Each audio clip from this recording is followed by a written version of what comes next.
Hello students, आज मैं आपके साथ लाइफ प्रोसेस का पार्ट 8 डिस्कस करूंगी, जिसमें बेसिकली हम डिस्कस करेंगे ट्रांसपोर्टेशन इन ह्यूमन। हम ट्रांसपोर्टेशन इन प्लांट पढ़ चुके हैं। ट्रांसपोर्टेशन का मतलब हमने समझा था जब एक जगह से दूसरी जगह किसी चीज़ को ले जाया जाता है, उसी प्रोसेस को बोला जाता है ट्रांसपोर्टेशन। ठीक है, तो ह्यूमन के अंदर भी ट्रांसपोर्टेशन होता है। मैंने आपको बताया था कि जैसे हम फूड खाते हैं, खाना खाते हैं, तो हमारे हर एक कोने तक कैसे वो फूड पहुंच जाता है और कैसे जो हमारे सेल हैं उस खाने से एनर्जी लेते हैं, वो होता है with the help of transportation. और इस प्रोसेस को पूरा करने में कौन हेल्प करता है? सबसे ज़्यादा जो हेल्प करता है वो करता है ब्लड। तो हम इन डिटेल में इस चैप्टर को अब पढ़ते हैं। अब हम बात करेंगे सर्कुलेटरी सिस्टम की। सर्कुलेटरी सिस्टम मेन सिस्टम है ट्रांसपोर्टेशन सिस्टम का। वही खाने को या इम्पॉर्टेंट थिंग्स को जो हमारी बॉडी में है एक जगह से दूसरी जगह लेके जाता है। तो the main transport system in human beings is the blood circulatory system.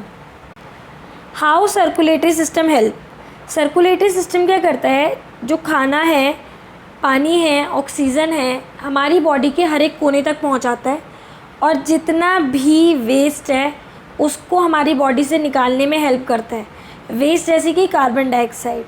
ठीक है, तो सर्कुलेटरी सिस्टम सारी चीज़ें, फूड, वाटर, ऑक्सीजन को ट्रांसपोर्ट करने में हेल्प करता है एक पार्ट से दूसरे पार्ट तक और हमारी बॉडी का वेस्ट निकालता है।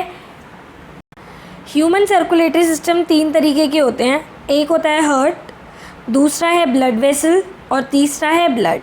हम इसके बारे में इन डिटेल में पढ़ेंगे। तो सबसे पहले हम हार्ट के बारे में समझेंगे कि हार्ट क्या होता है।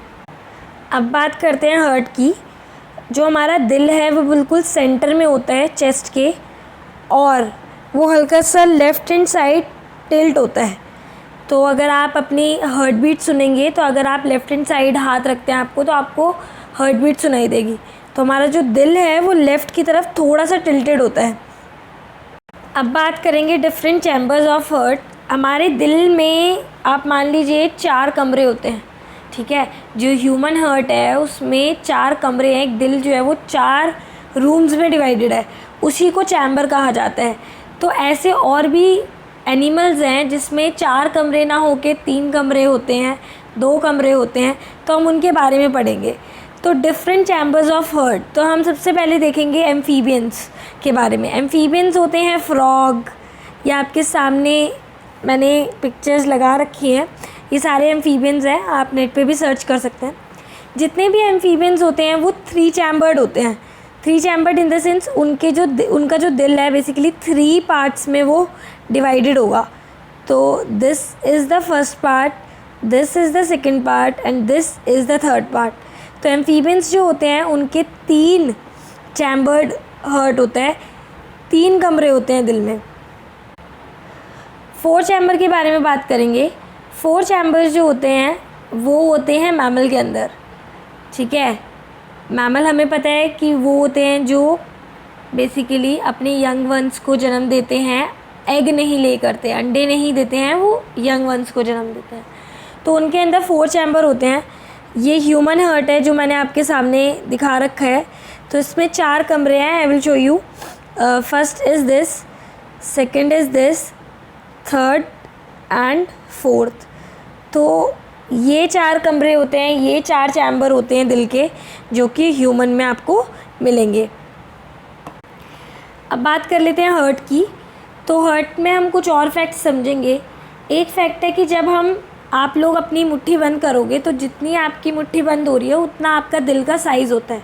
ठीक है, और इसको पंपिंग ऑर्गन भी कहा जाता है क्योंकि ये पूरी बॉडी में ब्लड को पंप करता है और ब्लड के अंदर ही फूड और ऑक्सीजन फ्लो कर रहे होते हैं जो हर एक कोने तक पहुंचते हैं। तो ये बहुत इंपॉर्टेंट पार्ट हम कह सकते हैं हमारी बॉडी का है। अगर मैं इसको एग्जांपल से समझाऊं, एक कार है, कार के अंदर इंजन होता है।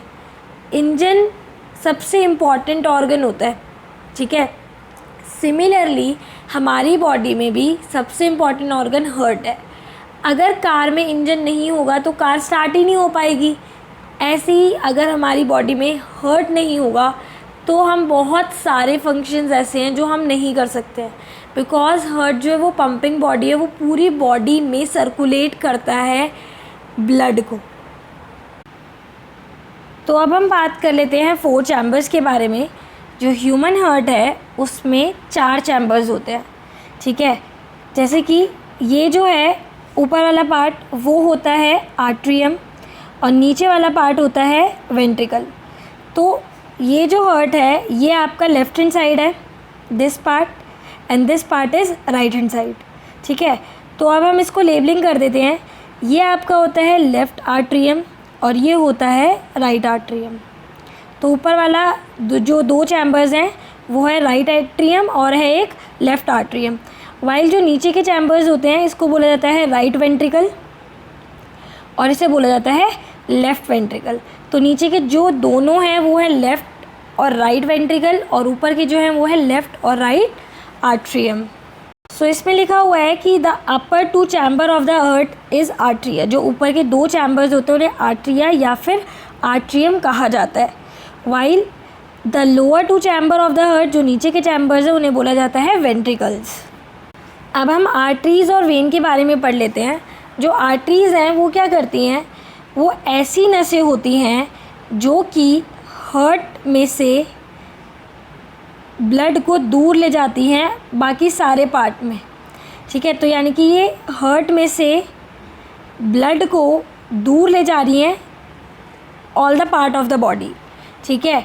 वाइल जो वेन्स हैं ये इसको उल्टा काम करती हैं, ये सारे बॉडी पार्ट का जो ब्लड है वो वापस कहाँ पर ले आती हैं, हार्ट में ले आती हैं, ठीक है। ये जो है ये ऑक्सीजनेटेड ब्लड कैरी करती है, यानी कि आर्टरीज जो हैं वो सिर्फ ऑक्सीजन वाला ब्लड कैरी करेंगी, वाइल जो वेन्स है वो कैरी करती है डीऑक्सीजनेटेड ब्लड जिसमें ऑक्सीजन नहीं होती है। तो अगर हम इसे समराइज़ करेंगे तो हम ये बोलेंगे कि आर्टरीज़ ऐसी ब्लड वेसल्स होती हैं जो बेसिकली दिल का जो ब्लड है वो पूरी बॉडी में ले जाती हैं, ठीक है, और ये हमेशा O2 कैरी करेगी, वाइल जो वेन्स हैं वो बॉडी का ब्लड वापस दिल में लेके आती हैं और ये कैरी करती है डीऑक्सीजनेटेड ब्लड। अब हम फंक्शन पढ़ेंगे हार्ट का कि हमारे हार्ट को ब्लड मिलता कैसे है। तो ये जो राइट आर्ट्रियम है ये इसके बारे में हम समझेंगे कि सबसे पहले ब्लड इसी में आता है। तो जो हमारा ऊपर का पार्ट होता है विच इज़ हेड और नीचे बॉडी का पार्ट होता है lower part of the body, वो वहाँ से ब्लड जो है वो कैरी करती है वेना कावा, ठीक है। ये एक तरीके की नस है जो कि इसमें राइट आर्ट्रियम में ब्लड को लेके आती है इधर, ठीक है। तो क्या हुआ कि हेड और lower part of the body का जो ब्लड है वेना कावा लेके आ रही है और कहाँ पर लेके आ रही है, राइट आर्ट्रियम में।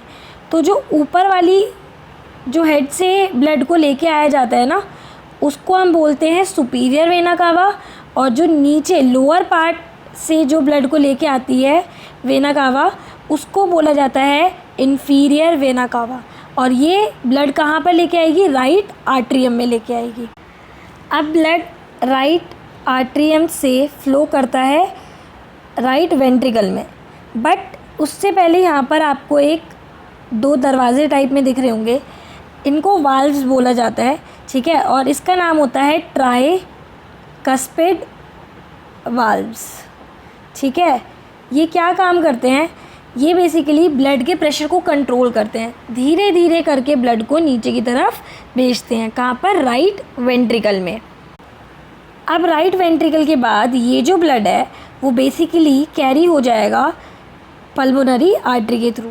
तो मैंने आपको बताया था कि जितनी भी आर्टरीज़ होती हैं वो कैरी करती हैं ऑक्सीजनेटेड ब्लड, लेकिन ये जो पल्मोनरी आर्टरी है जहाँ पर भी आपको पल्मोनरी वर्ड दिख जाएगा ना वो उल्टा काम करेगी, ये कैरी करती है डीऑक्सीजनेटेड ब्लड, ठीक है। और ये राइट वेंट्रिकल का ब्लड ले जाएगी कहाँ पर, लंग्स में, ठीक है, और लंग्स में वो वाला ब्लड जा रहा है जिसमें ऑक्सीजन नहीं है, ठीक है। फिर वो जो लंग्स हैं उस ब्लड को क्या दे देंगे, ऑक्सीजन दे देंगे। अब जो ब्लड लंग्स तक पहुंच गया था उसके अंदर ऑक्सीजन मिल चुकी है, अब वो ऑक्सीजनेटेड ब्लड वापस आ रहा है कहाँ पर, हार्ट में, और उसको लेके कौन आता है, उसको लेके आता है पल्मोनरी वेन। तो मैंने बताया था कि जितनी भी वेन्स होती हैं वो कैरी करती हैं डीऑक्सीजनेटेड ब्लड, लेकिन क्योंकि इसके आगे लिखा हुआ है पल्मोनरी वेन, इसलिए कौन सा ब्लड कैरी करेगी? ऑक्सीजन वाला। तो जो लंग्स में ऑक्सीजन मिक्स हुई है, ठीक है, वो ब्लड अब कैरी करके लेके आएगी कौन? Pulmonary vein. कहाँ पर लेके आएगी? हार्ट में। और हार्ट के भी कौन से साइड में लेके आएगी? लेफ़्ट आर्ट्रियम में लेके आएगी। अब जो ब्लड है वो लेफ़्ट आर्ट्रियम में आ चुका है। अगेन यहाँ पर दो आप देख रहे हो कि दरवाजे टाइप हैं, वाल्व जिसको हम बोलते हैं। इन दरवाज़ों का नाम है बाइकस्पिड वाल्व्स, ठीक है। तो ये भी ब्लड के प्रेशर को कंट्रोल करते हैं। ब्लड धीरे धीरे करके क्या होगा? इधर से नीचे आएगा। कहाँ पर आएगा? ये आएगा लेफ़्ट वेंट्रिकल में। तो अब लेफ़्ट वेंट्रिकल जो है वो इस ब्लड के को इस बेसिकली अरोटा के थ्रू, अरोटा क्या है? एक तरीके की आर्टरी है, सबसे थिक आर्टरी होती है, मोटी आर्टरी होती है। इस आर्टरी के थ्रू पूरी बॉडी में ब्लड को सर्कुलेट कर देगा। तो अगर हम इसको समराइज़ वे में समझें तो जो हेड है और जो lower part of the body है उसमें से वेना कावा जो है ब्लड को वो लेके आती है राइट आर्ट्रियम में, राइट। और फिर यहाँ पर ब्लड मूव करते धीरे धीरे कहाँ पर? राइट वेंट्रिकल में। फिर ये जो है वो ले जाया जाता है ब्लड कहाँ तक? लंग्स तक, ठीक है। तो इस तरीके से इसको ले जाया जाता है, राइट। और इसको लेके कौन जाता है? पल्मोनरी आर्टरी लेके जाती है। नाउ जो ब्लड है उसको ऑक्सीजन मिल चुकी है लंग्स में जाने के बाद। अब वो जो ऑक्सीजनेटेड ब्लड है वो वापस आएगा कहाँ पर? हार्ट में। उसको लेके कौन आता है? Pulmonary vein. कहाँ लेके आती है? लेफ़्ट आर्ट्रियम में, यहाँ पर। और फिर ये मूव करता है कहाँ पर? लेफ़्ट वेंट्रिकल में। फिर लेफ़्ट वेंट्रिकल से ये मूव करता है अरोटा के थ्रू पूरी बॉडी तक, और पूरी बॉडी को ऑक्सीजनेटेड ब्लड मिल जाता है। तो हम इसके एक और पार्ट के बारे में पढ़ेंगे विच इज़ सेप्टम। सेप्टम एक तरीके की वॉल पार्टीशन है जो कि राइट वेंट्रिकल को लेफ़्ट वेंट्रिकल से अलग रखती है। तो इस प्रोसेस के थ्रू हम समझ चुके हैं कि किस तरीके से जो हमारा हार्ट है वो पूरी बॉडी में सर्कुलेट करता है ब्लड को, और किस तरीके से हर एक कोने तक ब्लड को पहुंचाता है।